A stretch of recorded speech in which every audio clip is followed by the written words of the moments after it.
Alhamdulillah, wassalatu wassalamu ala Rasulillah wa ala alihi wa sahbihi wa man wala, la haula wa la quwwata illa billah. Puji syukur panjatkan kepada Allah Subhanahu wa taala yang telah memberikan nikmat rahmat hidayah kepada kita. Alhamdulillah, di pagi ini bagi yang barokah diberi kesempatan untuk melaksanakan ibadah secara berjamaah, berikan peluang waktu berbagai amalan aktivitas yang lain. Mudah-mudahan salat kita dari Allah Subhanahu wa taala. Amin. Telah memberikan kemudahan, berikan kekuatan memelihara salat lima waktu secara berjamaah. Amin. Ya rabbal alamin. Salam dan salam semoga dilimpahkan kepada kita Nabi Muhammad sallallahu alaihi wasallam, keluarganya, para sahabatnya, dan setia. Kajian hari ini adalah bulan pertama di bulan Desember. Kajian tematik sesuai dengan kondisi sekarang, dengan perkara mendatangkan bencana atau musibah. Masya Allah, sudah kita lihat, sudah kita renungkannya musibah-musibah di daerah kita, tetangga Sumatera, Aceh.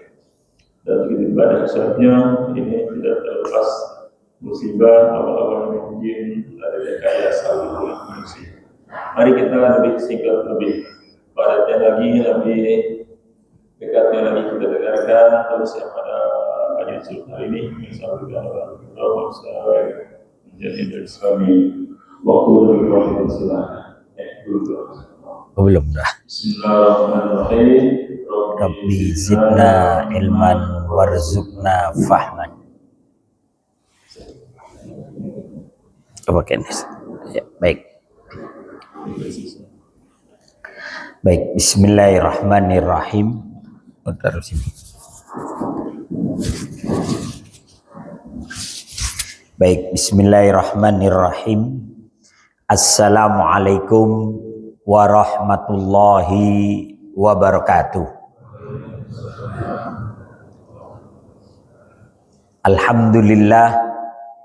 Alhamdulillahilladzi arsala rasulahu bil huda wa dinil haqq liyudhhirahu 'alad dini kullihi wa kafa billahi syahida. Asyhadu an la ilaha illallah wahdahu la syarikalah wa asyhadu anna Muhammadan abduhu wa rasuluhu la nabiyya ba'da. Allahumma salli wa sallim ala nabiyyina Muhammad wa ala alihi wa sahbihi ajma'in, amma ba'du. Bapak-bapak yang dirahmati oleh Allah Subhanahu wa taala, alhamdulillah pada pagi hari ini kita mengawali kehidupan kita dengan beribadah, bermunajat kepada Allah Subhanahu wa taala, dilanjutkan dengan mendengarkan tausiah sampai waktu syuruk tiba. Mudah-mudahan duduk dan hadirnya kita di tempat yang mulia ini senantiasa menjadi pemberat timbangan amal baik kita nanti yaumul qiyamah. Amin ya rabbal alamin. Salawat dan salam senantiasa tercurah kepada Nabi Allah Muhammad sallallahu alaihi wasallam, kepada keluarga, para sahabat dan para pengikut beliau sampai akhir zaman nanti. Bapak-bapak dan ibu-ibu yang dirahmati Allah Subhanahu wa taala, tema kita pagi hari ini adalah 5 perkara yang bisa mendatangkan bencana atau musibah. Ya. Menurut pakar bahasa ada perbedaan antara bencana dan musibah. Kalau musibah itu ringan, kecil. Kaki jalan keselio, musibah itu Pak. Keluar rumah kesenggol baje, musibah. Naik tangga, tangganya miring, jatuh, ketiban tangga pula, itu musibah. Tapi kalau bencana itu berkaitan dengan alam. Banjir, longsor, gunung meletus, gempa bumi, tsunami, itu kategorinya adalah bencana. Kalau ada banjir terus kita kecebur sekalian, itu bencana, musibah juga. Ya, kan ada banjir tapi dia di rumah aja aman, ya. Tapi ada banjir dia kelelep juga, ya. Itu udah kena bencana, kena musibah. Nah, ada 5 perkara yang mendatangkan bencana atau musibah. Dalam surat Al-Anfal ayat 25 Allah Subhanahu wa taala menyatakan wattaqu fitnatan la tusibannal ladzina zalamu minkum khassah wa'lamu annallaha syadidul iqab. Takutlah kalian pada musibah yang tidak hanya menimpa kepada orang-orang yang dolim saja. Ya.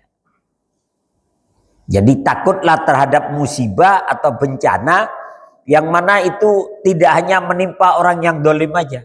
Bahkan orang yang soleh yang nggak tahu apa-apa kadang kena juga. Ya kita prihatin dengan apa yang terjadi pada saudara-saudara kita ya yang di Sumatera itu ya.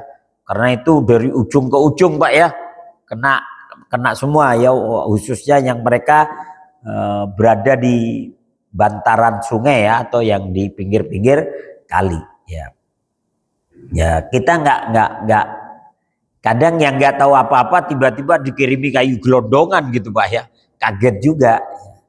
Tapi alhamdulillah sudah dijelaskan itu bukan kayu gelondongan, itu kayu yang lapuk ya, kayu yang lapuk yang roboh sendiri.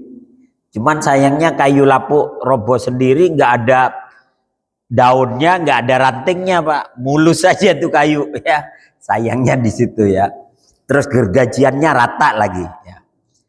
Saya bingung juga menteri yang banyak makan tua ya, atau netizennya yang kurang jeli gitu ya. Ya kadang seperti itu. Jadi kita ini udah media sosial yang ada ini nggak bisa sekarang buat bodoh-bodohin kita ya. Artinya kita semua tahu mana yang gelondongan, mana yang lapuk, roboh sendiri. Makanya kata Allah, takutlah kalian pada musibah yang tidak hanya menimpa kepada orang dolim saja. Bahkan yang baik pun bisa kena. Kapan orang baik itu bisa kena juga? Dalam hadis, dalam riwayat Imam Ahmad dan At-Tabrani itu dijelaskan. Innallaha la yu'adzibul ammata bi amalil khassa hatta yarawul munkara baina dhahranihim wa hum qadiruna ala ayyunkiru fala yunkiru fa idza fa'alu dzalika adzaballahu al-ammata wal khassa.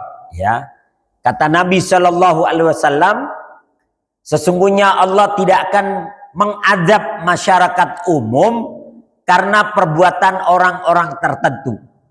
Jadi Allah tidak akan mengadab masyarakat umum karena perbuatan segelintir orang. Ada orang buang sampah diem-diem kita nggak tahu, ya kita nggak diadab tuh. Tapi ketika kemudian masyarakat umum tahu terhadap perbuatan buruk segelintir orang dan mereka tidak mengingkarinya, tidak mengingatkan, tidak menegur, ya, maka ketika masyarakat umum tahu dengan perbuatan buruk segelintir orang diam saja, maka ketika itulah Allah akan mengadab masyarakat umum dan orang-orang tertentu itu. Jadi ketika ada segelintir orang berbuat dosa, tapi kita nggak tahu, kita tidak akan diadab oleh Allah. Ya.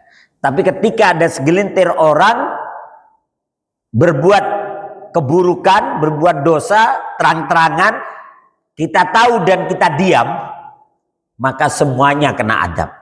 Ya, semuanya kena adab. Nah inilah yang disebutkan oleh Rasulullah. Sehingga contoh nih, ada orang buang sampah diem-diem di selokan, kita nggak tahu nih ya kita tidak akan diadab oleh Allah. Tapi kalau kita tahu ada orang buang sampah di selokan, kita diem baik dengan alasan biarin aja lah, hak asasi manusia. Banjirnya kena juga kita, Pak.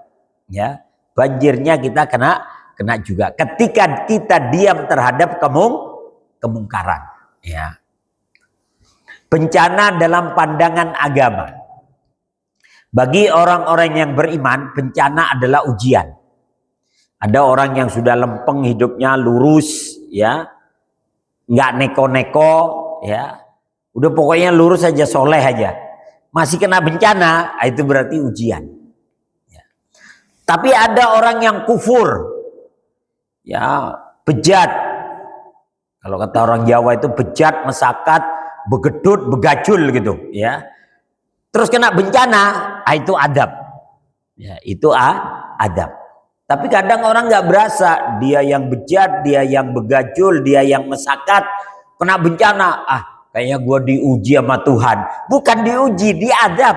Ya, diadab. Tapi dia merasanya diuji. Diuji itu ketika engkau lurus, lempeng, ya, baik gitu kan. Terus kena musibah, itu baru ujian. Tapi kalau memang dasarnya jahat, dasarnya nggak baik, kemudian kena bencana, yaitu adab. Nah, bagi orang-orang yang selamat, bencana adalah peringatan. Ya, untuk kita ini yang Allah selamatkan dari bencana, kita tahu ada saudara kita kena bencana, kita selamat, itu peringatan buat kita. Bisa jadi itu bencana kena kepada kita kalau kita melakukan perkara yang sama. Ya. Bisa jadi kita yang hampir kena bencana, itu teguran buat kita. Ya. Maka bencana dalam beberapa pandangan bisa menjadi ujian, bisa menjadi adab, dan bisa menjadi peringatan.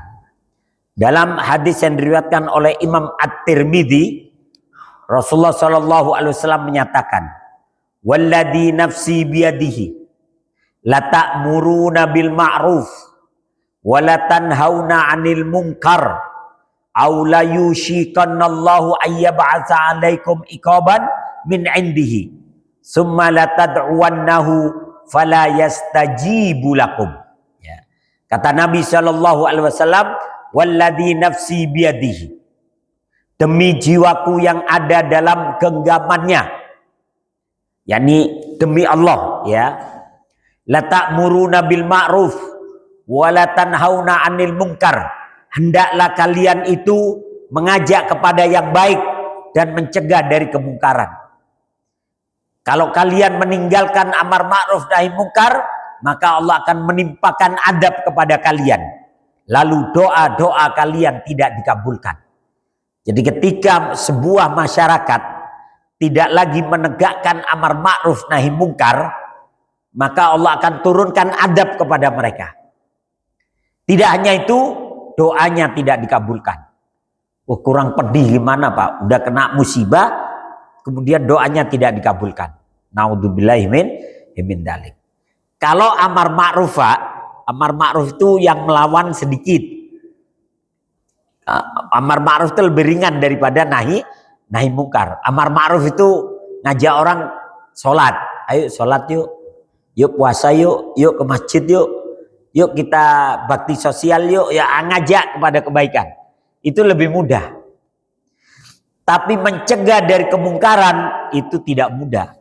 Bahkan taruhannya bisa nyawa. Ada 10 orang main judi. Kita datang, judi haram, bisa digebukin kita Pak. Ya, ada orang mabok, 10 orang kita datang, minum minuman keras haram, bisa digebukin kita. Ada orang melakukan perzinahan, kumpul kebo, ya, atau ada lokalisasi, kita bilang suruh tutup, bisa berantem kita. Ya, jadi nahi mungkar itu lebih berat. Orang kadang lebih mudah untuk amar ma'ruf, tapi nahi mungkarnya itu agak berat. Karena nahi mungkar itu kadang berurusan dengan nyawa kadang. Ya, kita bilang jangan dibabat hutan nanti banjir. Wah, urusannya repot tuh, ya. Karena nggak urusan sama satu orang tuh. banyak lembaga nanti ya. Nah seperti itu. Jadi nahi mungkar tuh nggak mudah. Tapi kalau kita hanya amar ma'ruf saja, nahi mungkarnya enggak, bisa kena bencana. Ya, maka yang harus ditegakkan amar ma'ruf nahi mungkar, mencegah dari kemungkaran. Karena kalau tidak, Allah akan mendatangkan adab kepada kita, kemudian doa kita tidak dikabulkan. Kemudian Allah Subhanahu wa taala memberitahukan kepada kita bahwa ada beberapa adab yang telah Allah turunkan kepada umat-umat terdahulu. Dan itu Allah ceritakan dalam surat Al-Ankabut ayat 40. Kata Allah, "Fakullan akhadna bidzambihi, faminhum man arsalna alaihi hasiban, wa minhum man akhadathu sayha, wa minhum man khasafna bihil ard, wa minhum man aghraqna, wa ma kana Allahu liyadlimahum walakin kanu anfusahum yadlimun." Allah mengingatkan kepada kita bahwa umat-umat terdahulu itu telah diadab oleh Allah dengan berbagai macam adab. Kata Allah, wa minhum fakullan akhadna bidzambi faminhum man arsalna alaihi hasiba. Di antara mereka, ya masing-masing mereka kami berikan adab disebabkan dosa mereka. Maka ada di antara mereka yang kami timpakan kepada mereka hujan batu kerikil, meteor Pak. Kalau kecil itu meteor, kalau agak gede itu asteroid. Ya, menurut para ilmuwan bahwa di sekitar bumi kita itu ada 200 asteroid yang gedenya itu segede lapangan bola GBK, Pak. Itu satu asteroidnya. Kalau satu asteroid itu meleset dari garis jalurnya bisa nabrak ke bumi, Pak. Yang kalau satu asteroid itu menabrak Jakarta, selesai Jakartanya. Ya. Kalau yang jatuh kecil-kecil sih lumayan. Dulu di Pondok Kelapa itu pernah jatuh meteor segede kelapa itu, Pak. Jatuh ke dapur orang, kebakar tuh dapurnya, Pak. Jadi dia jatuhnya tuh muter tuh, kebakar dapurnya. Ya untungnya segede kelapa. Kalau segede Gelora Bung Karno bagaimana, Pak, ya? Nah ini. Jadi ada 200 asteroid yang ada di garis edar bumi menurut para ulama, ya, menurut para ilmuwan. Nah, di antara mereka ada yang kami jatuhkan hujan-hujan batu dari langit dan itu panas, ya. Dan di antara mereka ada yang ditimpa suara keras mengguntur, yakni halilintar, petir yang bertubi-tubi. Ya, dulu kita baca berita itu di Jawa Tengah itu hujan deras, petirnya bertubi-tubi, 8 ekor sapi mati, Pak. Karena petir itu 8 ekor mati. Itu petir apalagi ayam sayur, Pak. Ya. Itu sapi aja mati apalagi ayam sayur. Ya, kita aja Depok kalau lagi petir ya ngeri-ngeri juga, Pak. Biar kita tidur malam kalau petirnya kencang bangun kita. Ya. Nah ini. Jadi ada yang kena halilintar atau guntur. Di antara mereka ada yang kami benamkan ke dalam bumi. Ada gempa, buminya terbuka, ambles ke dalam, ya. Yang gempa di Palu itu mengalami fluktuasi tanahnya itu kayak di blender gitu, Pak, ya. Fluktuasi, bahkan ada 2 desa itu yang hilang itu ditelan bumi, ya. Satu namanya Desa Petobo, habis tuh ditelan bumi, sekitar 1.600 jiwa terkubur di dalamnya karena mengalami fluktuasi. Satu desa lagi saya lupa namanya. Ya, jadi ada yang kami benamkan ke dalam bumi. Dan di antara mereka ada yang kami tenggelamkan. Ya, dengan tsunami, dengan banjir dan sebagainya. Itu bagian dari yang Allah turunkan. Dan Allah sekali-kali tidak hendak menganiaya mereka. Akan tetapi merekalah yang menganiaya diri mereka sendiri. Bahwa bencana itu datang tidak serta-merta. Ada sebab secara alamiah, ada sebab secara ilahiyah. Ya, sebab secara alamiah ya tadi. Ya, daerah resapan airnya harusnya ada buat ngeresap air, dihilangkan. hutannya harusnya tetap ada, digunduli. Itu sebab alamiah. Sebab ilahiyah ya mungkin karena dosa-dosa kita. Ya kata Ebed GAD, mungkin Tuhan mulai bosan ya melihat tingkah kita yang selalu salah dan bangga dengan dosa-dosa. Ya. Jadi udah salah, dosa, bangga lagi. Kan ada tipe orang yang kalau habis berbuat dosa dia cerita bangga, Pak. Lu tahu nggak? Gue semalam tidur sama 10 cewek, gitu. Bangga itu dia. Nah yang bahaya yang begini nih, Pak. Ya, dia udah berbuat dosa, bangga lagi. Ya, kata Nabi Shallallahu Alaihi Wasallam, ya, sesungguhnya Allah itu akan mengampuni dosa-dosa hambanya. Ya, Innallaha yaghfirud dzunuba li'abdihi illal mujahir, kecuali dosanya para mujahir. Mujahir Pak ya, bukan mujahid Pak ya. Kalau mujahid mah pejuang Pak ya. Mujahir ini orang yang bangga sama dosa. Kata Nabi, malam dia bermaksiat, berbuat dosa, pagi hari dia ceritain. Itu mujahir. Pagi dia berbuat dosa, malamnya dia cerita. Kan orang biasanya kalau berbuat dosa sembunyi-sembunyi gitu, ngumpet ya. Ini kagak, malah dicerita-ceritain. Nah itu namanya mujahir. Ya. Maka bencana bisa datang karena dosa-dosa kita.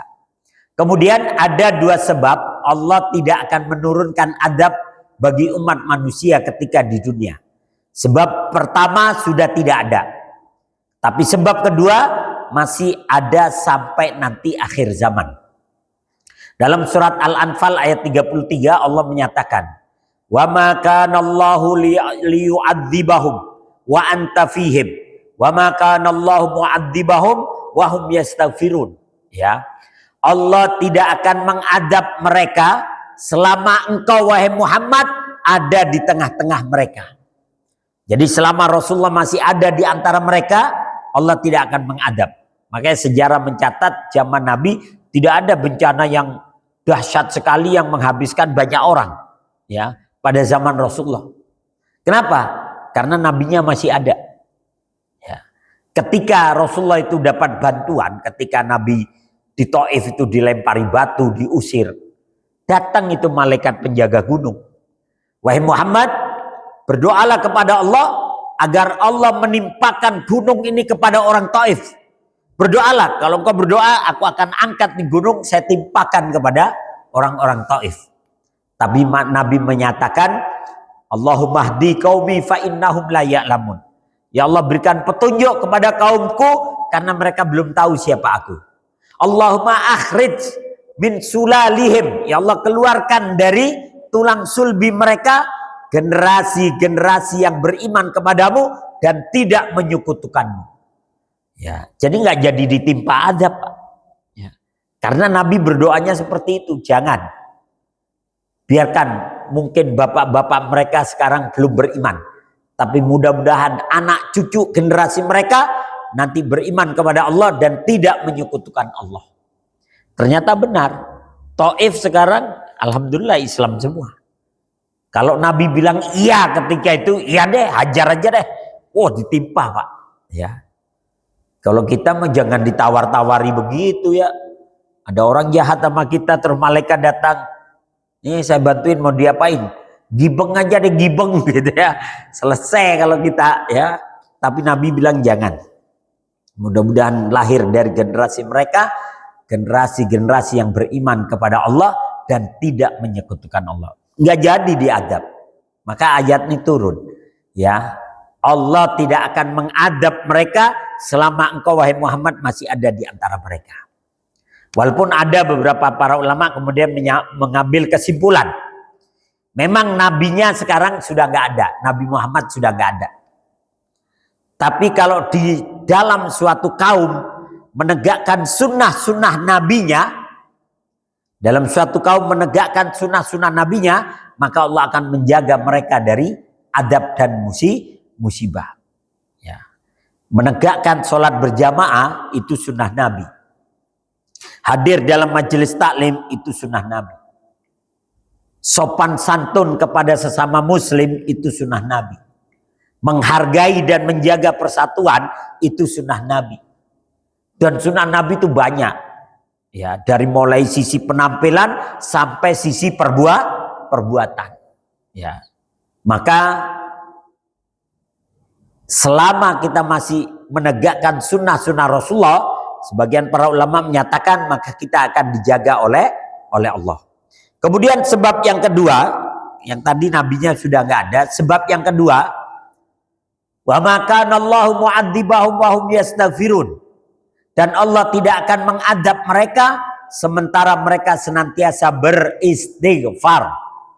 Jadi kalau kita masih mohon ampun, kalau kita masih mohon kepada Allah, insya Allah Allah masih menjaga kita dari adab.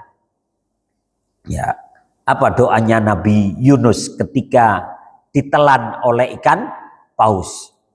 La ilaha illa anta la ilaha illa anta subhanaka inni kuntu minadz-dzalimin. Pengakuan dosa.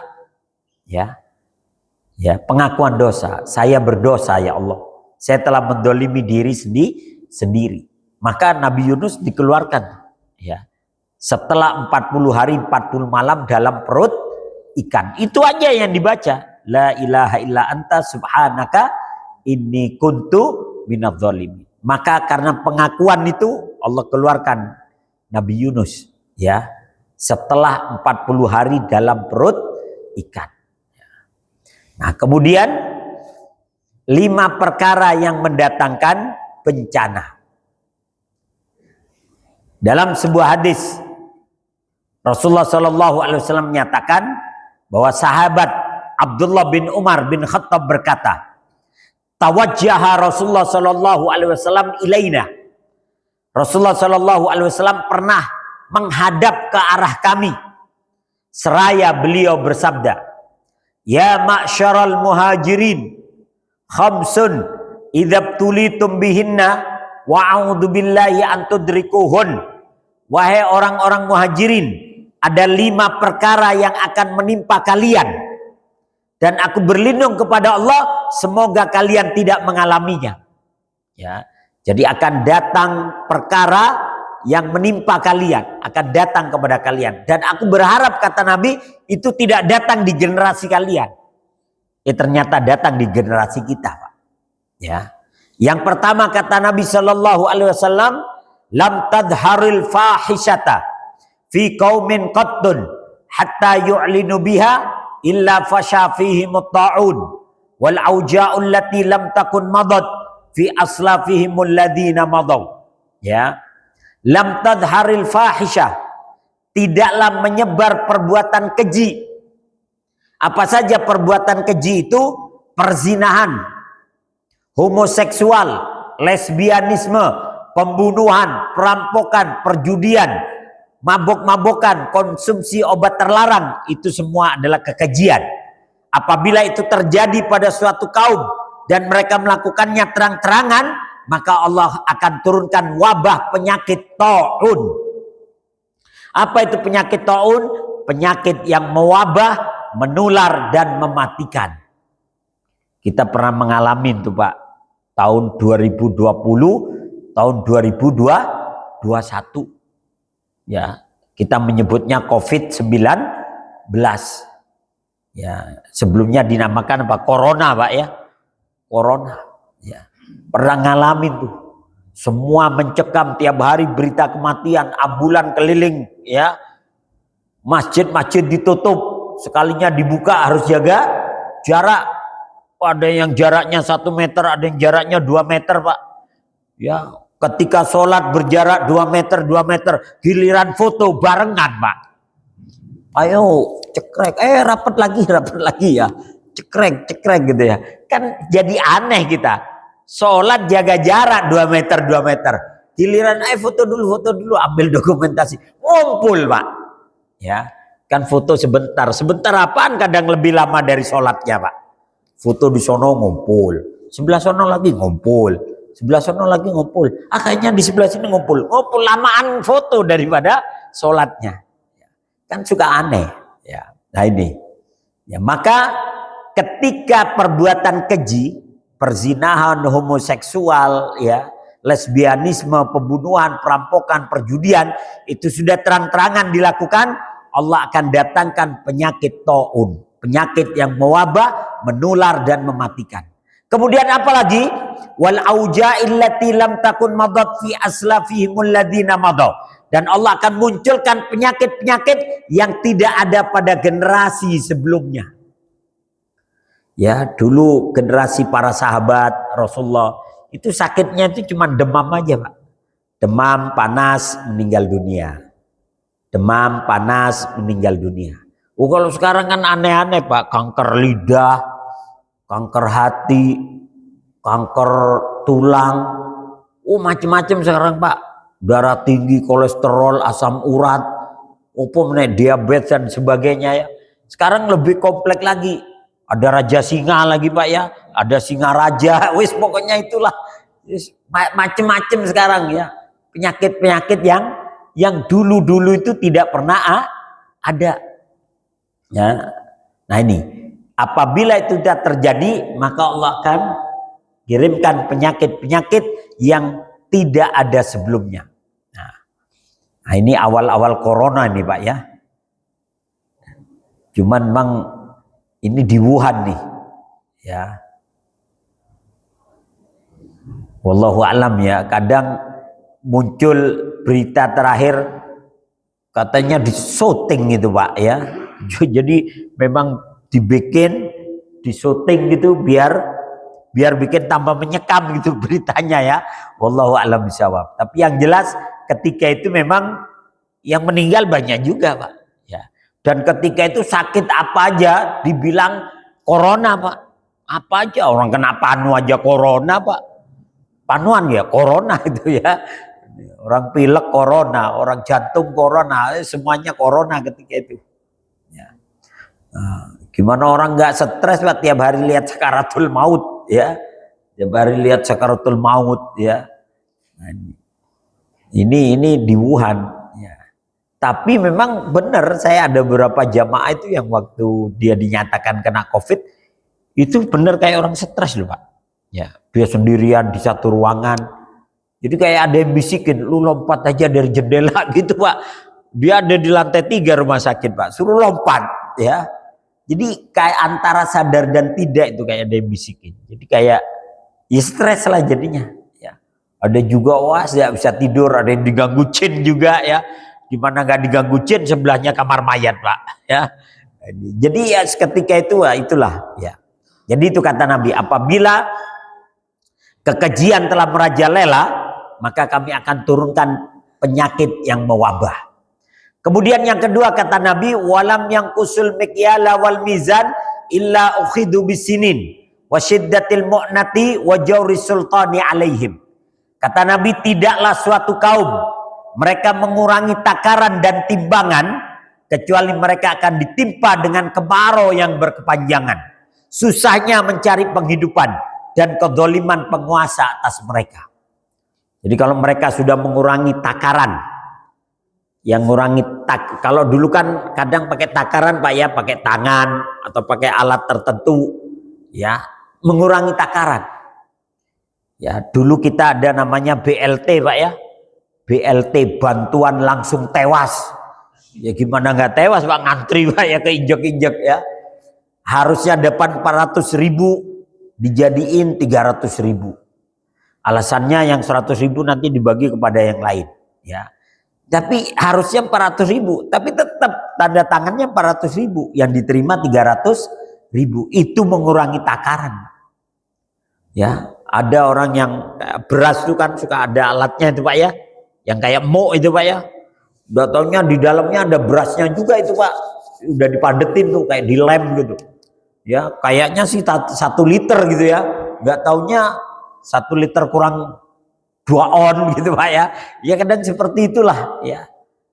Kurang-kurangi timbangannya. Atau mereka ngurangi timbangan. Timbangannya dikasih batu bata misalnya ya. Tapi kalau batu bata kelihatan, Pak ya.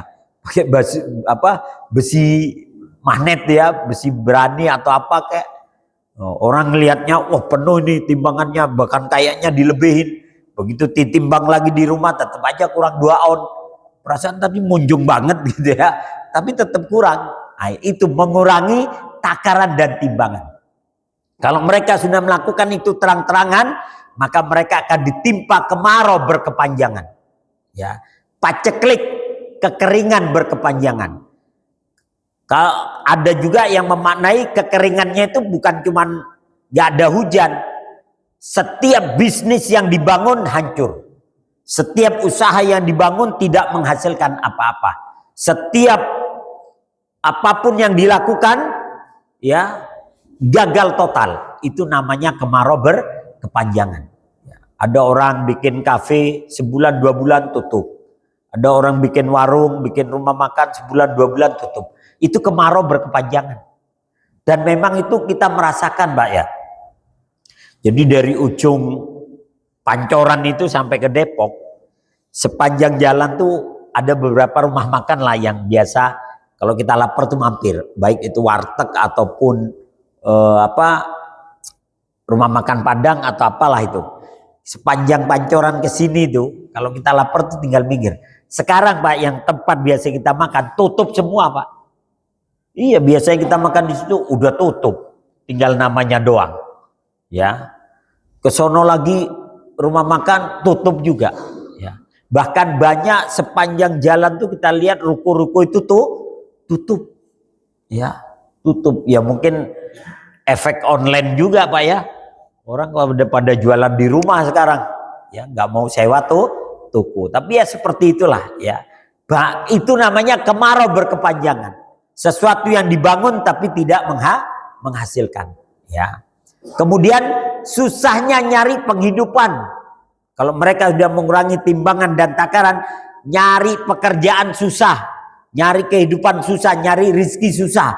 Ya, ada yang sudah kerja di PHK, ada yang sudah kerja gajinya dibawa kabur sama bosnya, ada yang susah-susah nyari kerja, ngantrinya setengah mati.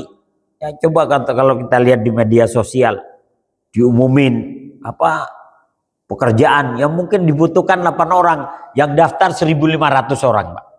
Sampai kejebur got kadang, saking penuhnya itu orang ngantri itu bekerja. Makanya bapak-bapak ini yang masih ada kerjaan, masih ada usaha, bersyukur. Karena di luar sana yang baru lulus dari sekolah, baru lulus dari kuliah, mereka harus ngantri itu untuk mendapatkan sebuah pekerjaan. Ya. Tapi yang jelas kita nggak usah khawatir bahwa setiap kita itu punya rezeki. Ya. Nah ini. Kemudian dan mereka akan dikuasai oleh penguasa-penguasa yang zalim. Naudzubillahi min dzalik. Ya, kata Rasulullah Shallallahu Alaihi Wasallam, Innal abda la yuhramur rizqa bidzambi yusibuhu.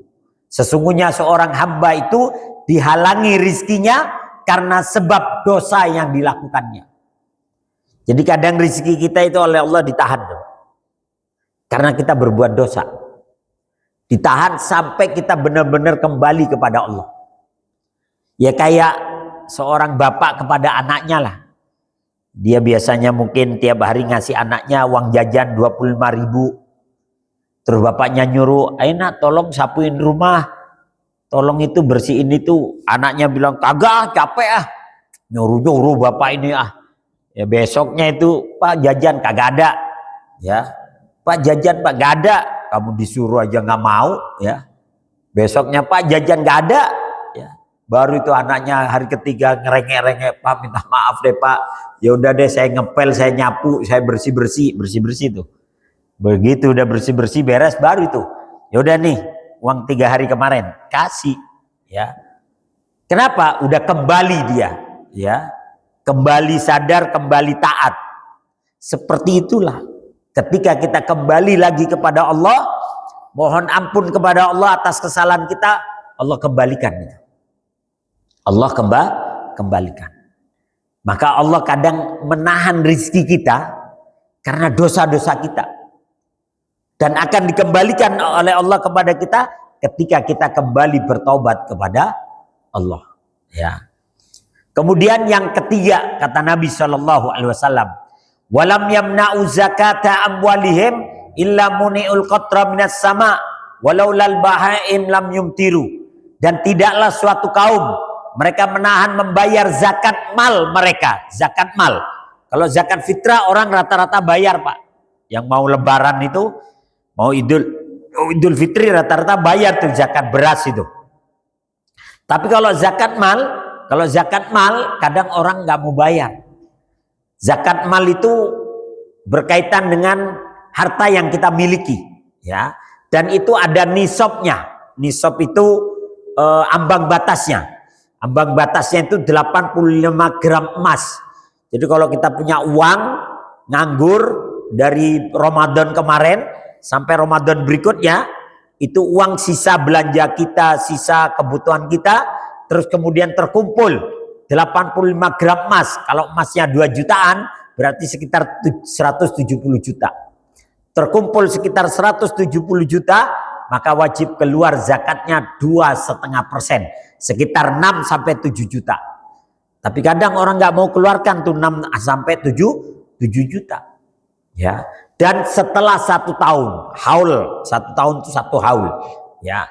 Kadang justru ketika mau mencapai 170 juta atau sudah 170 juta, sengaja dikurang-kurangi, dibelanjain. Biar apa? Biar nggak keluar zakat. Ya. Ada orang begitu. Ya. Udah mau 170 juta, dia belanja itu. Dia beli apa kayak dia beli apa supaya nggak jadi 170 juta. Ya. Karena kalau udah 170 juta dan 1 tahun, dia harus keluar 6 juta atau 7 juta sebagai zakatnya. Itu kalau uangnya 170 juta. Kalau dia punya uang 1 miliar, dia harus keluarkan 25 juta. Kadang nggak mau keluar tuh, punya uang 1 miliar setahun nganggur. Ya, harus keluar 25 juta, nggak jadi. Dia beli Aerox itu, dia beli motor baru itu, nggak jadi. Ya, itu kalau 1 miliar. Kalau dia punya 4 miliar, dia harus keluar 100 juta, lebih berat lagi. 100 juta buat modal kawin lagi dapat, gitu, nggak jadi, Pak. Ya, nah, berat apabila zakat sudah tidak dikeluarkan, ya, maka Allah akan menahan hujannya dari langit. Jadi akan ditahan hujan dari langit. Dan seandainya bukan karena hewan-hewan, maka manusia tidak akan diberi hujan. Kadang Allah menurunkan hujan itu bukan karena manusianya. Karena binatang-binatang yang lain butuh air. Ikan-ikan butuh air, kodok butuh air, kucing butuh air, anjing-anjing butuh air. Mereka yang ada di hutan butuh air, maka Allah turunkan hujan. Ya. Tapi kadang hujan itu ditahan oleh Allah. Nah, kita bersyukurlah, kita sudah mulai musim hujan ya, selama kurang lebih 2 bulan ini sudah mulai turun hujan. Ya kita berharap apa yang turun dari langit jadi keberkahan ya. Karena Bukit Cengkeh banjir, Pak. Saya tinggal di situ ya. Kadang banjir juga ya. Kadang banjir juga. Nah ini. Kemudian yang keempat kata Nabi, walam yang kudu ahdallah wa ahda rasulihi illa sallallahu alaihim aduan min ghairihim fa akhadu ba'da ma fi aidihim. Kata Nabi sallallahu alaihi wasallam, tidaklah mereka melanggar janji kepada Allah dan janji kepada Rasulnya, kecuali Allah akan menjadikan musuh mereka dari kalangan orang-orang kafir menguasai mereka. Lalu musuh-musuh itu merampas sebagian kekayaan yang mereka miliki. Kita ini kadang di masjid, Pak, kita bersumpah, Pak, inna solati wa nusuki wa mahyaya wa mamati lillahi rabbil alamin. Ketika di masjid kita berjanji itu, inna solati, sesungguhnya solatku, ibadahku, hidup dan matiku untuk Allah. Begitu keluar dari masjid dia nipu orang, Pak. Begitu keluar dari masjid dia dagang curang. Begitu keluar dari masjid dia melanggar sumpahnya. Ya, maka akan dikuasai oleh musuh dan musuh itu akan mengambil sebagian kekayaan yang kita miliki. Ya, itu kalau perorangan. Ada yang lembaga, Pak. Ada orang yang sudah disumpah di atas kepalanya Al-Quran. Kami akan menjalankan jabatan ini dengan amanah. Ya, habis itu negara dijual kepada asing, Pak. Ya, ini melanggar perjanjian nih. Ya, akhirnya apa? Nikel kita dikuras, tambang kita dikuras, Freeport Pak ya, udah dari lama kalau itu ya, dikuras ya. Ya.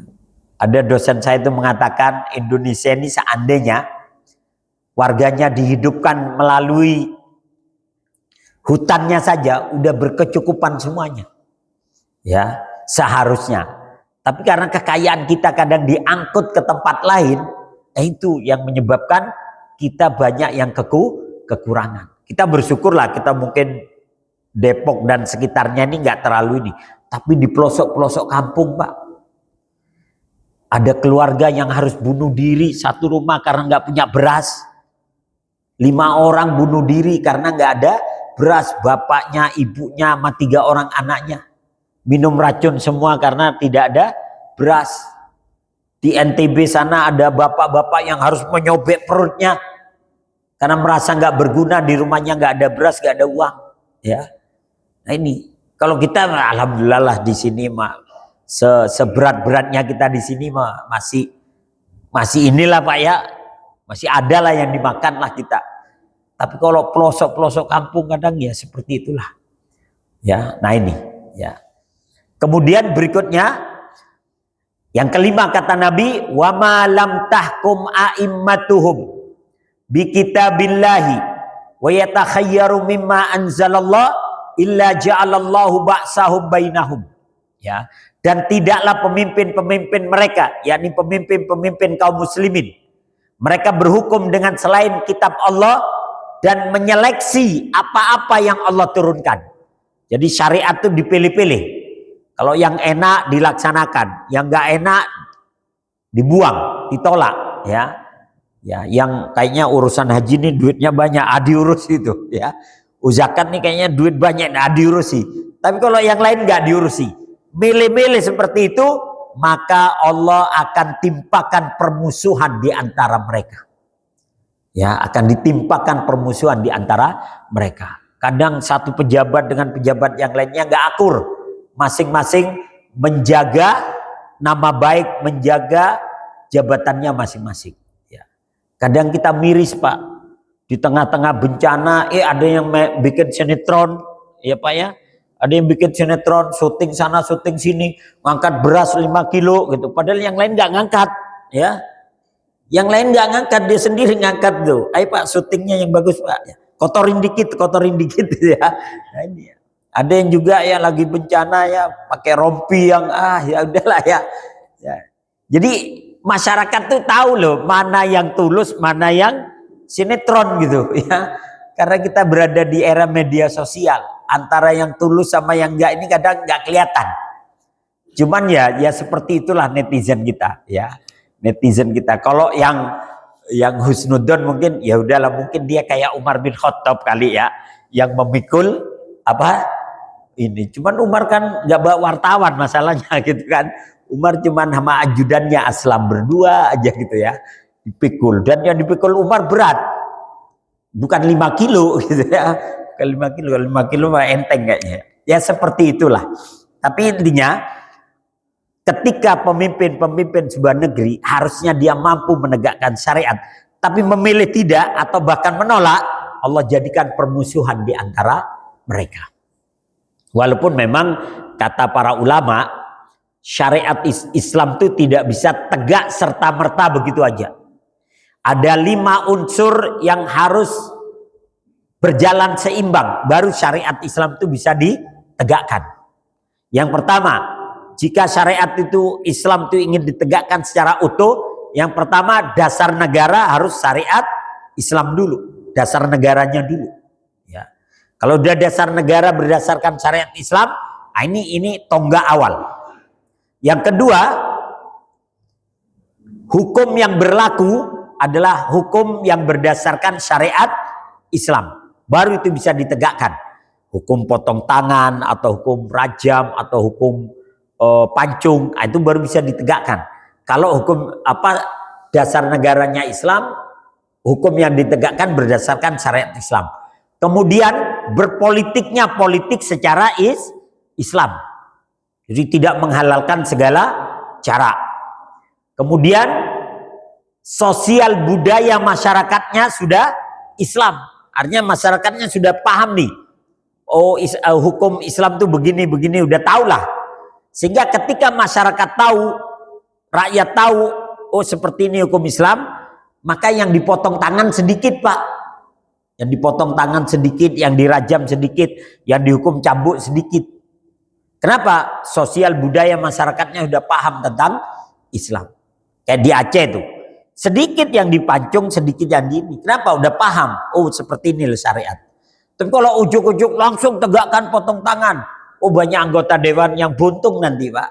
Ya, jadi harus ini melalui proses ini dulu. Ya. Baru yang terakhir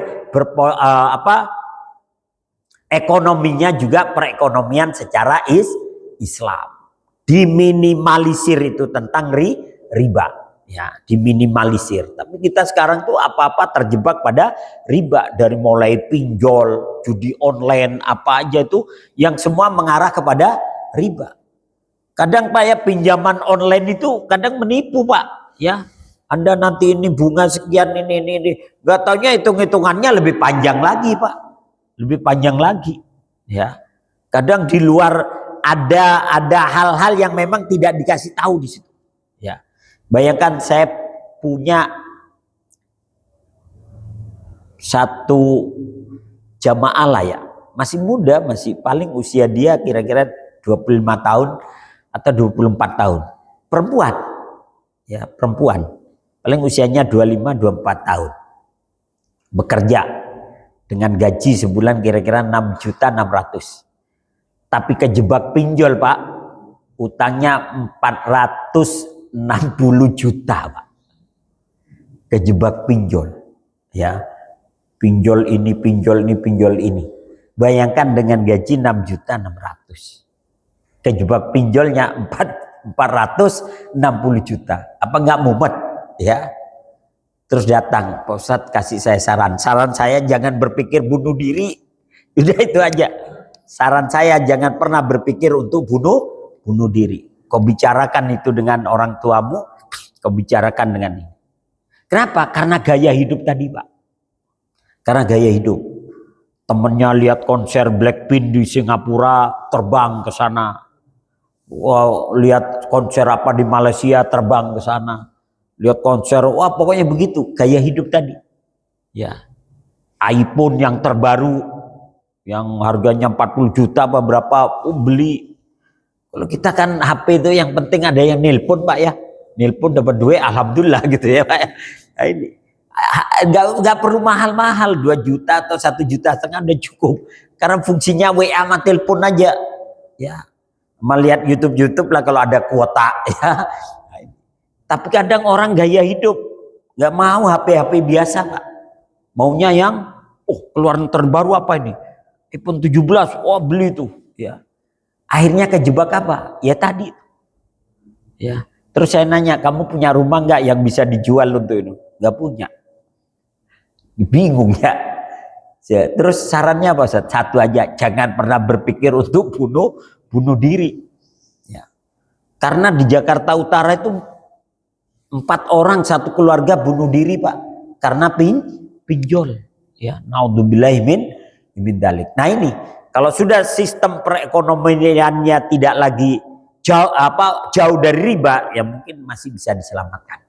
Maka inilah 5 perkara yang bisa mendatangkan bencana. Dan yang terakhir kata Nabi SAW, walau anna ahlal qura amanu wattaqau la fatahna alaihim barakatim minas sama'i wal ard walakin kadzabu fa akhadnahum bima kanu yaksibun. Ya, walau anna ahlal qura, jikalau penduduk sebuah negeri mereka beriman dan bertakwa, pastilah kami akan melimpahkan kepada mereka keberkahan dari langit dan bumi. Jadi kalau penduduk negeri beriman kemudian bertakwa. Apa itu takwa? Kata Umar begini, takwa itu ketika engkau berjalan di jalan yang penuh dengan duri, kemudian kau berjalan berhati-hati agar tidak menginjak durinya, itulah takwa. Jadi berjalan di jalan yang penuh duri dan kau berjalan supaya tidak menginjak duri-durinya, itulah takwa. Dan duri-duri itu adalah dosa dan maksiat. Jadi ketika dalam kehidupan kita berusaha menghindari dosa, menghindari maksiat, Berhati-hati, yaitulah takwa. Ya, itulah takwa. Bukan takwanya orang Tanah Abang. Ada Pak Haji Tanah Abang, Pak Ustadz saya mau nikah lagi tapi istri saya galak. Berarti bapak suami yang takwa. Kok bisa takut sama yang tua? Ya, bukan takwa itu, bukan ya. Jadi apabila penduduk negeri beriman dan bertakwa, maka Allah bukakan keberkahan dari langit dan bumi. Apa yang turun dari langit jadi berkah. Apa yang keluar dari bumi jadi berkah. Tetapi kebanyakan manusia mendustakan ayat-ayat Allah. Fa'akhadnahum bima kanu yaksibun. Maka Allah timpakan kepada mereka siksa atau adab disebabkan perbuatan mereka. Maka yang dalam surat Al-Qasas, dhaharal fasadu fil barri wal bahri, telah nyata kerusakan di laut dan di daratan karena perbuatan manusia. Kemudian kami timpakan adab kepada mereka la'allahum yarji'un, supaya mereka kembali lagi kepada Tuhannya. Jadi kadang adab musibah itu Pak, Allah kasih supaya kita kembali kepada Allah. Ya, mudah-mudahan Allah menjaga kita dari segala bencana dan musibah. Itu aja yang dapat kita sampaikan. Saya kembalikan langsung kita tutup dengan doa ya. Bismillahirrahmanirrahim. Alhamdulillahirabbil alamin.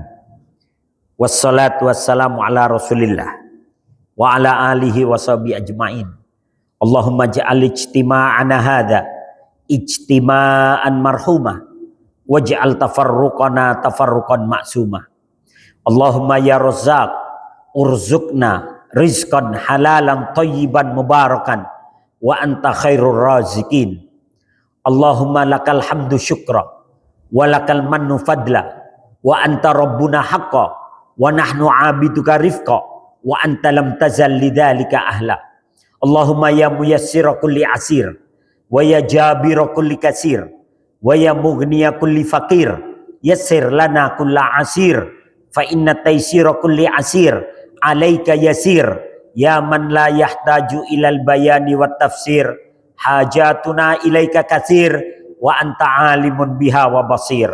Rabbana atina fid dunya hasanah wa fil akhirati hasanah wa qina adzabannar. Wa sallallahu ala nabiyyina Muhammad walhamdulillahi rabbil alamin. Assalamualaikum warahmatullahi wabarakatuh.